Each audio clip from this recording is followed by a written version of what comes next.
हैदराबाद के मुज़फ़्फ़राबाद बाचूपल्ली में बारिश के बाइस एक ज़ेर तामीर इमारत की दीवार गिरने से 7 मजदूरों की मौत। रियासत तेलंगाना के मुख्तलिफ मुकामात पर तेज हवाओं, गरज और चमक के साथ मजीद बारिश की पेशकशी।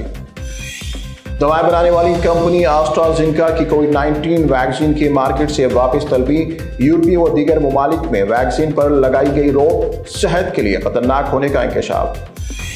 लोकसभा इंतखाबात के लिए अब हर पोलिंग बूथ पर भी होंगे ख्वातीन एहलकार तैनात। बुर्कापोश ख्वातीन की शनाख्त के लिए तैनात किए जाएंगे ख्वातीन एहलकार। स्मार्टफोन्स में तकरीबन 20 इंतहाई खतरनाक वायरस दाखिल होने, साइबर सिक्योरिटी माहिरीन का खदशा। वायरस के जरिए शख्सी डाटा तक रसाई हासिल करने साइबर चोरों की कोशिश का खुलासा। अग्निवीर स्कीम के आगाज से चंपल के नौजवानों में मायूसी की लहर। फौज में भर्ती से इज्तनाब करने लगे हैं चंपल के बेशतर नौजवान। महाराष्ट्र छत्रपति संभाजी नगर में एक फौजी जवान गिरफ्तार। शिवसेना लीडर को ईवीएम मशीनों में हेराफेरी करने के लिए रकम का क्या था मुतालिबा।